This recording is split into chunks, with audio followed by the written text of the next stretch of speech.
Bismillahirrahmanirrahim. Assalamualaikum warahmatullahi wabarakatuh. Alhamdulillahirabbil alamin. Alhamdulillahilladzi akrama man ittaqa bi mahabbatihi wa aw'ada man khalafahu bi ghadabihi wa 'adabihi. Asyhadu an la ilaha illallah wa asyhadu anna sayyidana Muhammadan abduhu wa rasuluh la nabiyya ba'dah. Rabbi shrah li sadri wa yassir li amri wahlul 'uqdatam min lisani yafqahu qawli. Alhamdulillah, kita bisa kembali duduk dalam kelas fikih. Baik, pada pertemuan kali ini kita akan membahas tentang nawaqidul wudu dan pasal-pasal setelahnya. Namun sebelum kita melanjutkan pembacaan kitab ini, kita kirimkan Al-Fatihah terlebih dahulu untuk Imam Al-Qadhi Abu Syuja Ahmad bin Husain Ahmad Al-Asfahani. Semoga terus mengalir pahala beliau dari ilmu yang beliau wariskan dan kita mendapatkan keberkahan dari ilmu beliau. Lihadhin niyah sholihah wa ala kulli niyatin sholihatin. Al-Fatihah. A'udzubillahi minasyaitonir rajim. Bismillahirrahmanirrahim.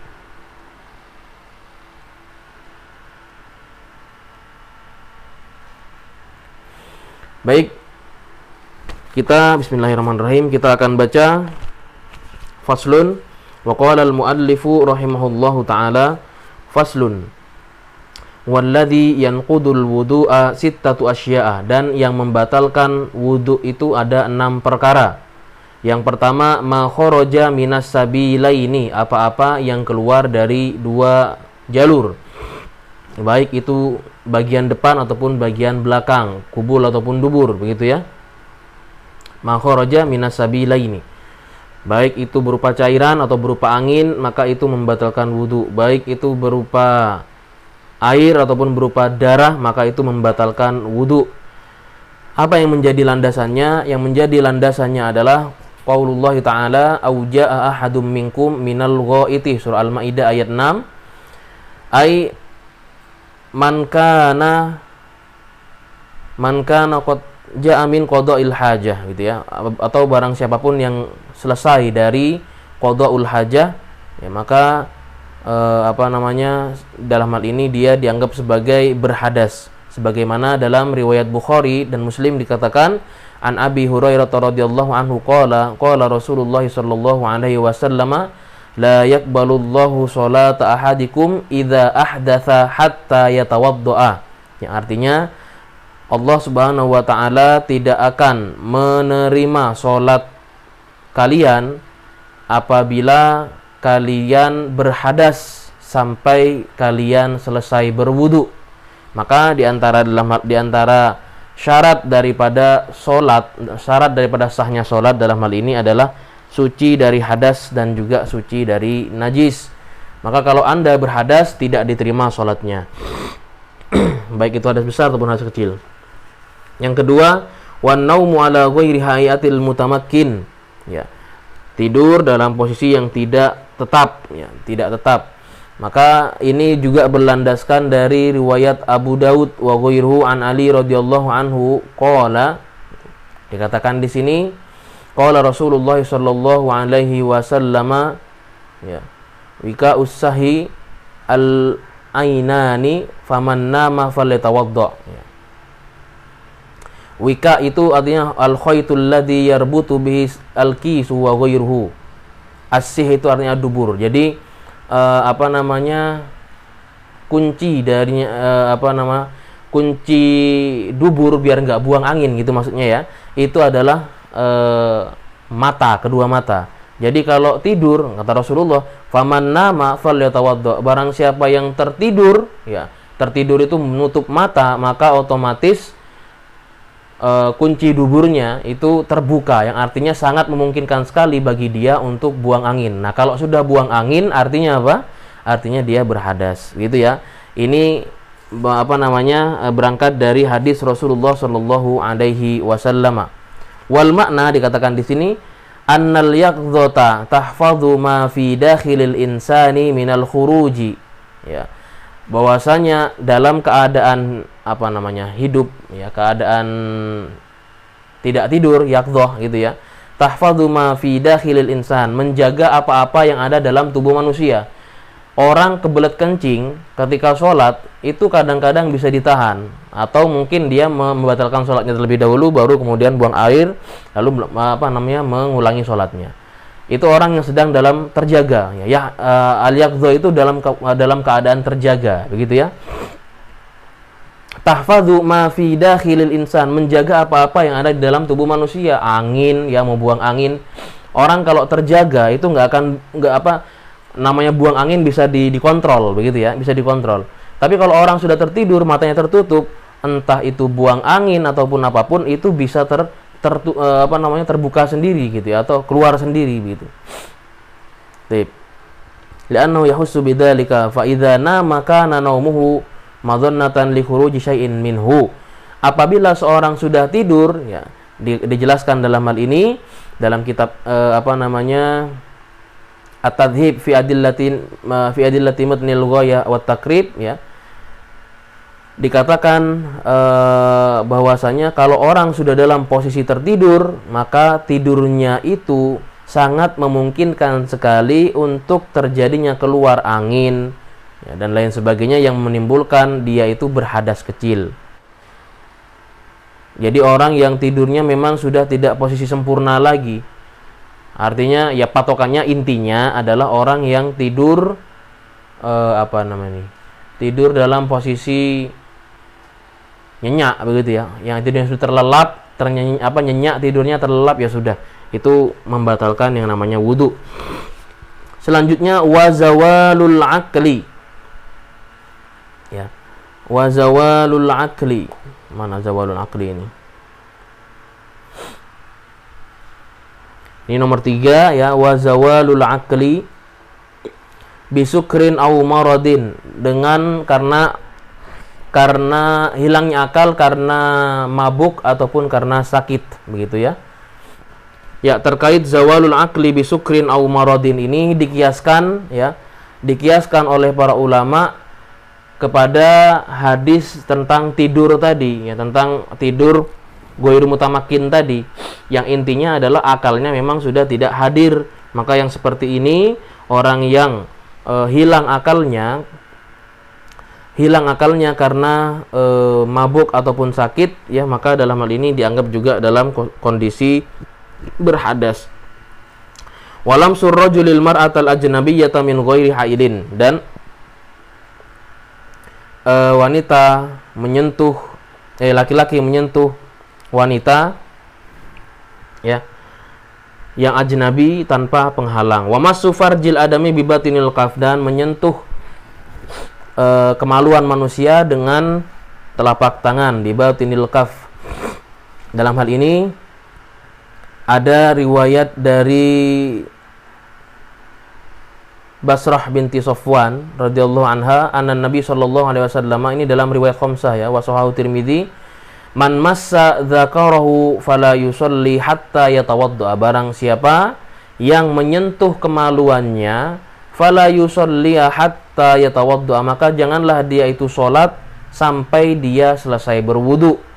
Artinya kalau orang sudah menyentuh kemaluannya, kata Rasulullah sallallahu alaihi wasallam, ini masuk dalam kategori orang yang berhadas kecil, yang artinya wajib bagi dia berwudu, gitu ya. Tip. Wa masu halqati duburi alal jadid, dan menyentuh kemaluan lubang dubur, itu dalam pendapat yang jadid, dalam qaul jadidnya madhab asy-Syafi'i. Tip. Masuk selanjutnya kepada pasal selanjutnya.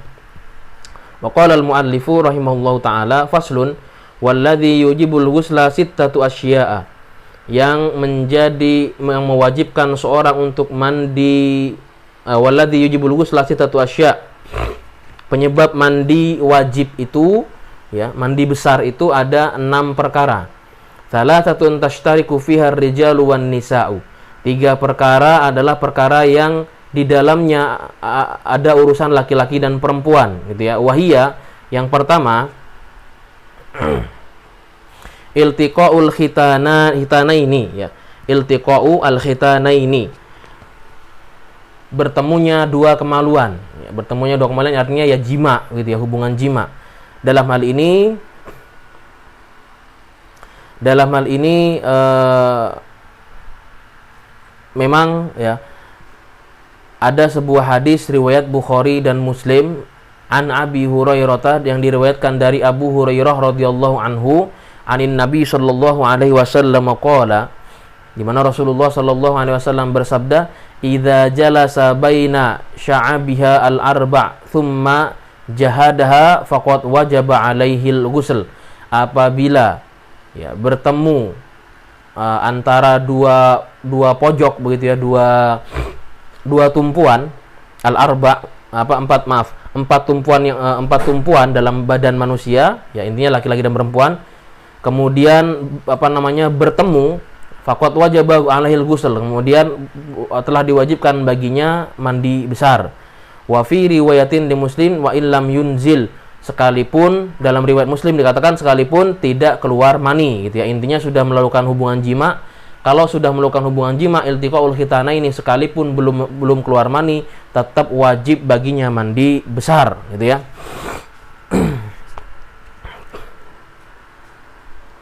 Kemudian selanjutnya setelah iltiqaul khitanaini wa inzalul mani. Nah, ini beda lagi. Keluar mani, entah itu dengan jima, entah itu junub, dan entah dengan perkara lainnya, maka ini juga bisa mewajibkan mandi besar. Wal mautu, apa maksudnya wal mautu? Ya, meninggal itu bisa menyebabkan orang harus mandi besar ya, jenazahnya gitu ya. An Ummi Atiyah Al-Ansari radhiyallahu anha qalat dakhala alaina Rasulullah sallallahu alaihi wasallam hina tuwfiyat ibnatahu faqala igsilha thalathan. Rasulullah sallallahu alaihi wasallam memanggil kami ya, memanggil para wanita-wanita muslimah ya ketika putrinya meninggal, maka beliau mengatakan igsilha thalathan ya. Igsilnaha salasan. Mandikan dia 3 kali begitu ya.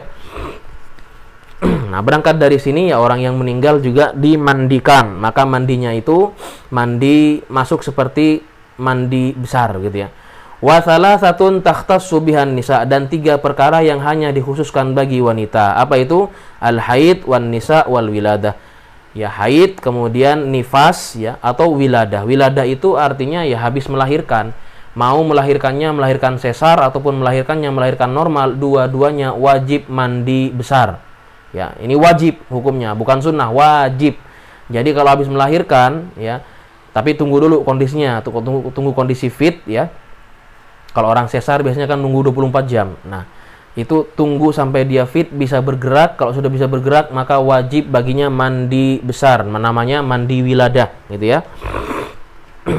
Nah, kita lanjutkan.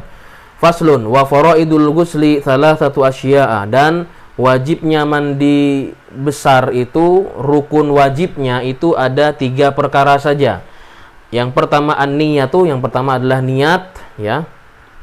Niat, kemudian wa izalatun najasati, dan membersihkan najis in kana 'alal badan, in kana 'ala badanihi, kalau ada dalam badannya ya. Yang ketiga wa isalul ma'i ila jami'i sya'ri wal basyarati, dan meratakan seluruh air ke seluruh rambut-rambut yang ada di badan dan kulit di badan. Jadi harus kena semua. Dan hanya 3 rukun ini. Yang pertama niat, yang kedua bersihkan najis kalau ada dalam badan, kalau ada di badan. Kemudian yang ketiga adalah meratakan, menyeluruhkan air ke seluruh meratakan air ke seluruh rambut-rambut yang ada di badan dan seluruh kulit. Ya, harus kena air, tidak terkecuali manapun. Ya, kecuali kalau misalkan ada luka, ya luka bakar dan luka lainnya yang tidak boleh terkena air, mungkin itu bisa dihindarkan dari air ya. Begitu barangkali. Jadi yang namanya sampoan, yang namanya sabunan, sikat gigi, baca basmalah itu bukan kewajiban dalam mandi janabah, bukan ya. Yang menjadi kewajiban hanya 3, simple, hanya 3 itu tadi yang kami sebutkan. Wa sunanuhu khamsatu asya, dan sunnahnya ada 5 perkara. At-tasmiyah, baca basmalah, wal wudu'u qablahu, dan berwudu sebelumnya ya. Wa imrarul yadi 'alal jasad, dan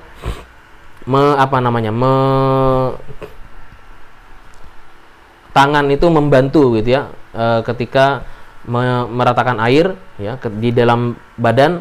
Wal mualatu ya, dan berkesinambungan, berkelanjutan. Wa taqdimul yumna 'alal yusra, dan mengutamakan yang kanan daripada yang kiri. Nah, ini tentang kesunahan mandi besar. Jadi kalau Anda tidak punya sampo, Anda tidak punya sabun, itu bukan alasan untuk tidak mandi besar. Mandi janabah atau mandi besar atau mandi wajib itu hanya 3 rukun. Ya, rukun yang pertama adalah niat, rukun yang kedua membersihkan najis-najisnya, kalau ada air kencing, ada air mani dan lain sebagainya, itu dibersihkan dari badan. Yang ketiga meratakan air ke seluruh badan. Selesai. Ya, urusan nggak punya sabun itu nanti. Yang penting Anda sebelum sholat, Anda sebelum mau ngaji, sebelum mau iktikaf, ya, sebelum baca Quran. Karena orang berhadas besar nggak boleh baca Quran, nggak boleh melafadzkan Quran, sama sekali tidak boleh. Ya, tidak boleh. Maka harus mandi besar dulu. Wudu nggak cukup, karena ini masuk dalam kategori hadas besar. Camkan. Ya, kalau nggak punya sabun, nggak punya sampo, bukan alasan untuk tidak mandi besar. Faslun, wal ightisalatul masnunatu sab'ata asyara huslan, dan kesunahan untuk mandi besar itu ya, mandi besar yang sunnah itu ada 17 perkara. Kapan? Pertama, ghuslul jumu'ati, ketika hari Jumat ya. Kemudian wal aidaini, dan ketika 2 Id, Adha dan Idul Fitr. Wal istisqa, salat hujan. Wal khusufi wal kusuf, 2 gerhana, gerhana bulan dan gerhana matahari. Wal ghuslu min ghuslil mayyiti, dan ketika memandikan mayit ya, mandi dari memandikan mayit ya, orangnya ini orang yang hidup ya, disunahkan setelah memandikan mayit untuk mandi besar. Wal kafiri idza aslama, dan orang kafir jika masuk Islam. Wal majnuni wal mughma alaihi idza afaqa, dan orang gila atau orang yang pingsan kalau sudah bangun, sudah tersadar. Wal ghuslu indal ihram, dan mandi sunnah ketika ihram. Wa dukhuli Makkah, dan mau masuk Mekah. Walil wuqufi bi Arafah, sebelum wukuf di Arafah. Walil mabiti bi Muzdalifah, sebelum mabit di Muzdalifah. Walil ramyil jimari ats-tsalathi, dan sebelum melempar jumroh yang 3, ula, wusta, aqabah. Walit tawafi, dan sebelum tawaf. Walis sa'i, dan sebelum sa'i. Nah, ini mau tawaf mau sa'i disunahkan mandi besar. Walidukhuli madinati Rasulillah sallallahu alaihi wasallam, dan sebelum masuk ke Madinahnya Rasulullah sallallahu alaihi wasallam, kota Madinah ya. Ini terkait dalam kesunahan ya dalam mandi besar. Barangkali ini yang bisa kita sampaikan dalam kelas pada hari ini ya. Nanti insya Allah dalam pertemuan selanjutnya kita akan menerangkan tentang bab seputar masul khufain, yang sebenarnya kasus masul khufain ini jarang kita temukan di Indonesia, hanya di negara-negara yang mempunyai cuaca yang sangat dingin ya, cuaca dingin, maka ada istilah khufain. Khufain itu bukan sepatu tapi kaos kaki, cuman bentuknya dari kulit gitu ya, bahannya dari kulit yang menutup dari ujung jari, ujung kaki ya, jari sampai ke mata kaki, sampai ke atas mata kaki, itu menutup itu. Jadi seperti kaos kaki bentuknya ya, fungsinya seperti kaos kaki tapi dia dari bahan kulit. Fungsinya apa? Untuk membantu kita mencegah rasa dingin. Nah, Anda yang belum pernah merasakan dingin di bawah 0 derajat ya, sebenarnya 11 atau 10 derajat Celcius saja sudah sangat dingin sekali. Nah, itu orang-orang di negara-negara tersebut biasanya akan menggunakan khuf gitu ya. Baik, ini fikihnya nanti akan kita bahas di pertemuan selanjutnya ya. Semoga kita semua tetap sehat ya, dalam lindungan Allah Subhanahu wa taala. Wabillahi taufiq wal hidayah. Wassalamualaikum warahmatullahi wabarakatuh.